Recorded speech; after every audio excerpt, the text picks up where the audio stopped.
Hi friends, welcome back to our channel. ఈరోజు వీడియోలో టమాటా నిల్వ పచ్చడి ఎలా పెట్టాలో చూద్దామండి.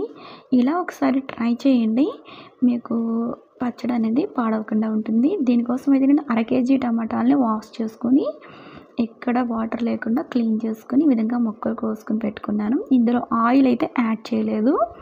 నెక్స్ట్ ఇందులోకి 50 గ్రాముల చింతపండు యాడ్ చేసుకున్నాను. చింతపండు అయితే కొత్తది తీసుకోండి, అప్పుడే టేస్ట్ బాగుంటుంది. ఇలా టమాటాలు అనేది మనం బాగా మగ్గించుకోవాలి.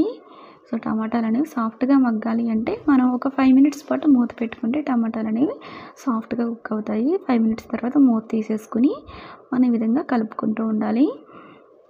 ఈ విధంగా బాగా దగ్గరగా రావాలండి, అప్పుడే టమాటా పచ్చడి అనేది పాడవకుండా ఉంటుంది. చూసారు కదా, ఈ విధంగా బాగా దగ్గరకు వచ్చిన తర్వాత స్టవ్ అనేది ఆఫ్ చేసేసుకున్నాను. ఇది పూర్తిగా చల్లారనివ్వండి. నెక్స్ట్ ఇందులోకి 50 గ్రాముల కారం తీసుకుంటున్నాను. అలాగే మీకు కప్స్లో కావాలి అనుకుంటే డిస్క్రిప్షన్లో ఇస్తాను, ఒకసారి చెక్ చేసుకోండి. అలాగే ఇక్కడ నేను యూజ్ చేసే కారం వచ్చి ట్రిపుల్ మ్యాంగో కారం యూజ్ చేస్తున్నానండి. ఇదైతే చాలా బాగుంటుంది. నెక్స్ట్ ఇందులోకి కల్లుప్పు యాడ్ చేస్తున్నాను. 40 గ్రామ్స్ వరకు యాడ్ చేశానండి. మీరు నార్మల్ ఉప్పు తీసుకుంటే 50 గ్రామ్స్ వరకు యాడ్ చేసుకోవచ్చు. అలాగే వెల్లుల్లి రెబ్బల్ని ఒక 1/2 కప్ వరకు యాడ్ చేసుకోండి. ఆవాలు మెంతుల్ని వేయించుకొని పౌడర్ చేసుకున్నానండి, అది 1.5 టేబుల్ స్పూన్ వరకు యాడ్ చేసుకున్నాను.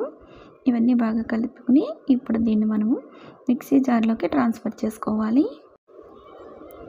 ఈ విధంగా మిక్సీ జార్లోకి ట్రాన్స్ఫర్ చేసుకున్న తర్వాత దీన్ని బ్లెండ్ చేసుకోవాలి. ఇక్కడ వీడియోలో చూపిస్తున్నాను కదా, ఈ విధంగా బ్లెండ్ చేసుకోవాలి. నెక్స్ట్ కడాయి తీసుకుని అందులో వాటర్ అనేది ఏమీ లేకుండా చూసుకోవాలి.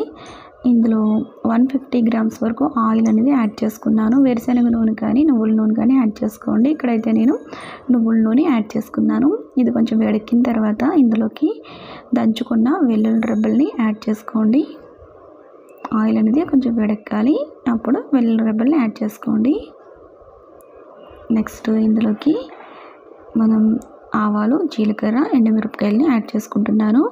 ఇందులో పచ్చిశనగపప్పు కూడా యాడ్ చేస్తారు, నాకైతే ఇష్టం ఉండదండి, అందుకని యాడ్ చేయలేదు. మీకు కావాలంటే యాడ్ చేసుకోవచ్చు.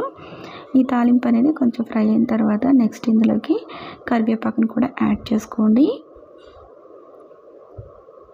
ఇప్పుడు మనం మిక్సీ చేసి పెట్టుకున్న టమాటా పచ్చడిని ఇందులోకి యాడ్ చేసుకోవాలి.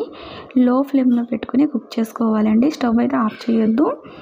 మనం ఒక 5 మినిట్స్ పాటు ఇలా కుక్ చేసుకోవాలి. ఇలా కుక్ చేయడం వల్ల టమాటా పచ్చడి అనేది పాడవకుండా ఉంటుంది.